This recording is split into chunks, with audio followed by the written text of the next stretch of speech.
Fala galera, firmeza com vocês? Eu sou a Elise, esse é o Nerd Sem Frescura. Hoje falaremos sobre o WandaVision e eu estou meio que sem palavras para esse último episódio. Que revelação foi essa, Brasil?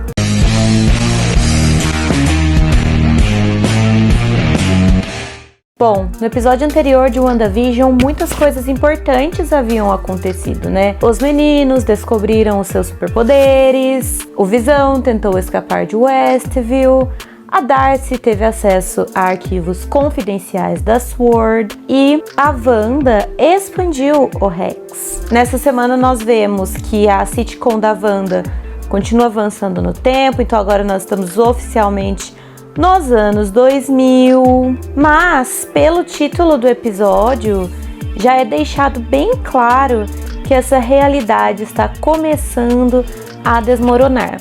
Então, no início de Quebrando a Quarta Parede, nós descobrimos que a Wanda está se punindo por suas ações, por ter agido mal, como ela mesma diz, né?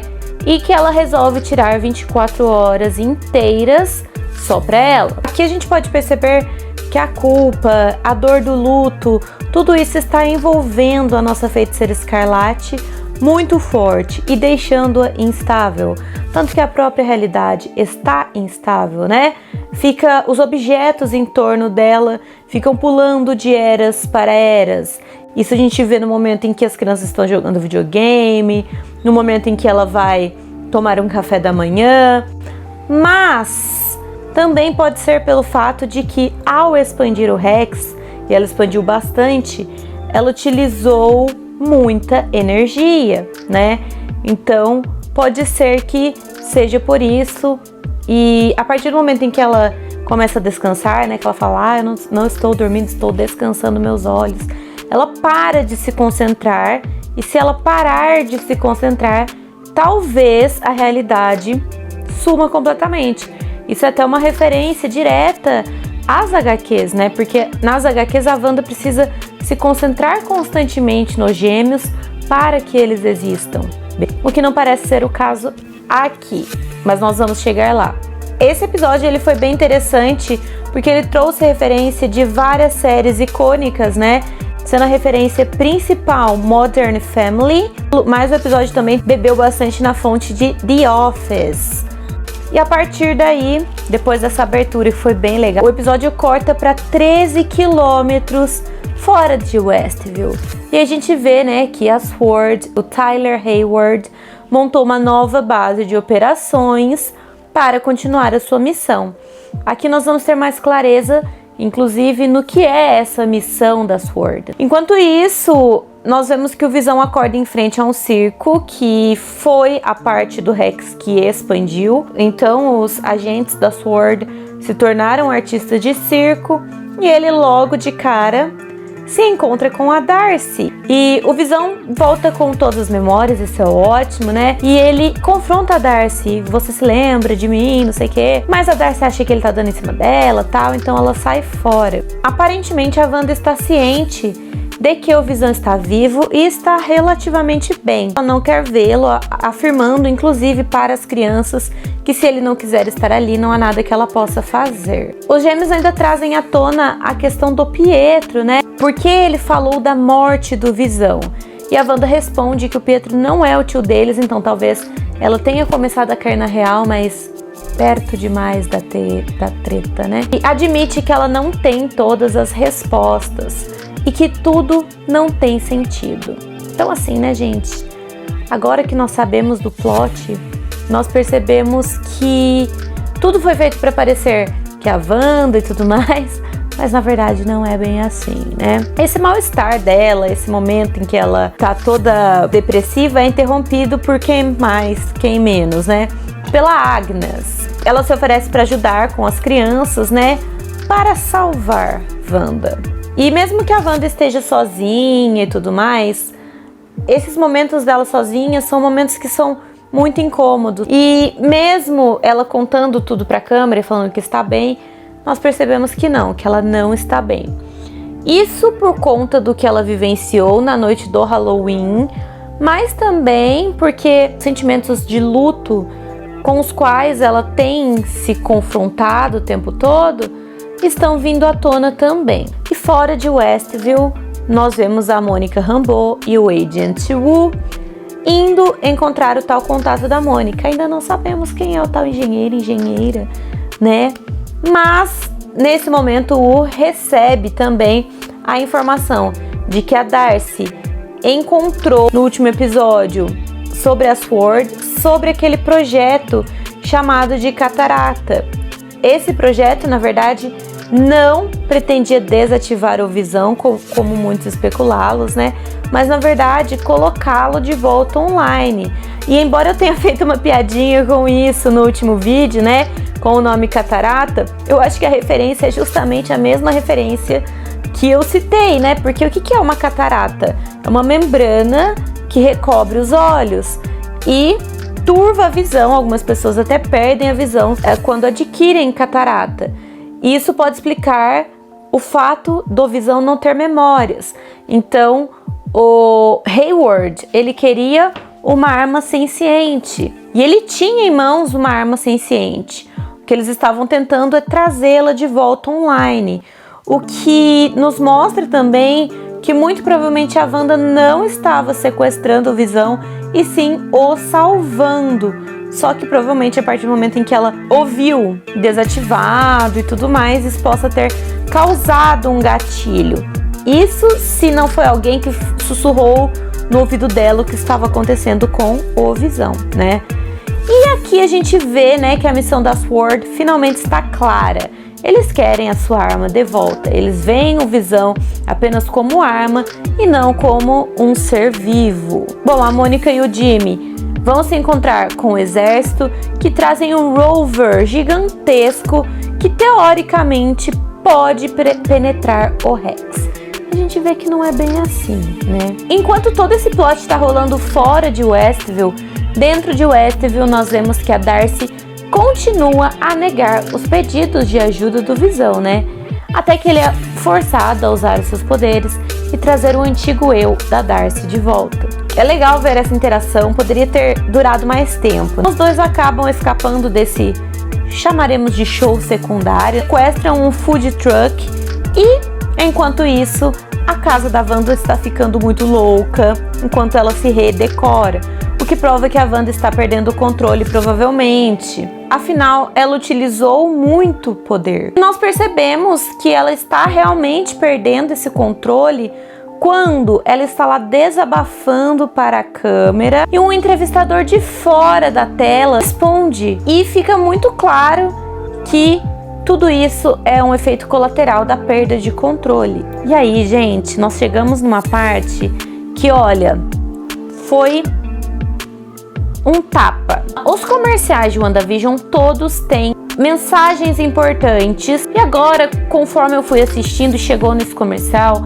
eu cheguei à conclusão de que não apenas são metáforas para o que a Wanda está vivendo, como também talvez uma forma de tentar convencê-la a lidar com os seus sentimentos, né?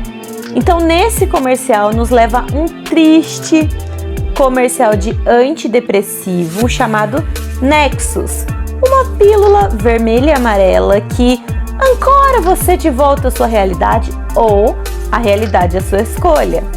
Esse comercial foi muito curioso para os fãs mais atentos, porque o nome Nexus não é novidade nos HQs, uma parte que já é estabelecida na tradição da Marvel e que na verdade já foi introduzida no MCU lá em Thor, O Mundo Sombrio. Sim, galera, WandaVision trazendo referência de um dos filmes mais odiados da Marvel e trazendo referência bem feita. Show de bola, né? Esse comercial ele é muito importante porque nos quadrinhos existe a ideia do Nexus de todas as realidades, que é basicamente um portal que você pode usar para chegar a todas as realidades possíveis.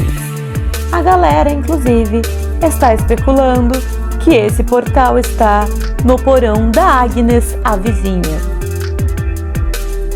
Chegaremos lá, né? Além disso, nas HQs existem alguns seres que são denominados de seres nexos, que são entidades individuais raríssimas e que são capazes de alterar a realidade, a probabilidade e, consequentemente, o futuro, chegando a alterar o fluxo do tempo universal. Esses seres, cada um deles são referidos como um nexo. E eles têm ligação direta com o multiverso. Hello, Doutor Estranho, o multiverso da loucura chegando aí, né? E são cruciais para a sua coerência e também para a sua estabilidade. E adivinha quem nas HQs é um desses seres? É claro, eu vou dar uma dica. Começa com Feiticeira e termina com Escarlate. A nossa Wanda Maximoff. Falando em HQs, nós vemos que a Mônica se vestiu ali em trajes de astronauta, pronta para entrar no Rex e trazer a Darcy de volta. Ela empurra aquele rover na anomalia com força total, dizendo que seria o suficiente para conseguir entrar. Porém, as paredes do Rex estão bem mais densas e o pessoal que está de fora começa a perceber que o rover está sendo reescrito. E ele é parcialmente reescrito até ser cuspido para fora. Mas antes a Mônica consegue escapar. E isso não a abala. Sem nem utilizar a proteção do capacete, a Mônica adentra novamente ao Rex. E aí a gente vê uma sequência muito interessante dela caminhando mesmo, né, para chegar ao Rex. Nós vemos as suas versões caminhando ao lado delas, foi muito legal. Nós ouvimos as palavras de sua mãe, de Nick Fury e da Capitã Marvel, o que também foi muito interessante. Tudo ecoando na cabeça dela. Nós vemos que seus olhos de repente brilham azuis. Nessa hora o surto foi real. Ela passa para o outro lado. Nós vemos que seus olhos novos lhe dão uma visão diferente do mundo. Ela vê a energia pulsando e as linhas de força que envolvem aquela realidade. E é claro que agora é confirmadíssimo que a Mônica tem poderes. No food truck, a Darcy vai contar para o Visão sobre o nascimento dele lá em Vingadores Era de Ultron e também sobre a sua morte em Guerra Infinita, fazendo, como o Jimmy Woo diria, uma simplificação dos eventos, né? E durante esse caminho eles encontram uma série de obstáculos que o Visão acha que são obra da Wanda. E apesar da Darcy não ter muitas respostas para dar ao Visão, ela fala que o amor que ele e Wanda têm é real, é inegável, que eles deveriam ficar juntos. Isso é legal, né? Porque é importante para o Visão ver que a Wanda não é uma vilã. Ainda temos algumas coisinhas para pontuar, mas estamos quase chegando ao fim. A primeira coisa que a Mônica faz é procurar a Wanda. Então ela encontra a Wanda, ela tenta contar a ela o que acabou de descobrir sobre a SWORD, mas a Wanda está furiosa e a interrompe. A Mônica se recupera da queda, porque agora ela tem superpoderes, Brasil! Ela também vai se aproximando de Wanda, dialogando com ela, simpatizando com a dor da perda. Afinal, ela também está sofrendo um luto de despertar 5 anos depois e descobrir que a vida não é mais a mesma. Na verdade, os paralelos entre a Wanda e a Mônica, da situação que elas estão vivendo, são muito semelhantes, né? Só que ao contrário da Feiticeira Escarlate, ela não quer mudar, não quer desfazer a dor, porque essa é a verdade dela. Ela fala isso, né? E quando a Mônica parece que vai fazer alguma descoberta, quem que interrompe a conversa, né? A Agnes. E conduz Wanda para longe. Além disso, nós vemos então, né, claramente que a Mônica desenvolveu os poderes e que ela está pronta para assumir o manto de Photon. A Darcy e o Visão continuam esperando pela passagem dos trabalhadores, dos alunos que vão interrompendo aquele processo. E aí o Visão percebe que ele simplesmente pode voar para perto de sua família. Enquanto isso, a Agnes senta a Wanda na casa dela e observa algumas imagens meio desagradáveis, como uma mosca na cortina. Em 3 minutos vai ter uma pessoa sugerindo que é o Mephisto, certeza. Mephisto confirmado. E ela pergunta sobre os gêmeos claramente desconfiado. E a Agnes fala, eles devem estar brincando no porão. Só que quando a Wanda desce no porão, ela encontra uma passagem coberta de vinhas. E isso leva a uma câmara que contém armários cheios de ossos e um livro coberto de ouro, que pode muito bem ser uma versão do livro de Cagliostro que nós vimos lá em Doutor Estranho ou algo relacionado a ele. Agnes então entra acariciando malevolamente o seu coelho, o Sr. Scratch, e divulga os seus poderes. Então finalmente ela fala o seu nome, Agatha Harkness, que nós já sabíamos, mas que ao mesmo tempo, quando ela fala, a gente fica assim, é mesmo a Agatha.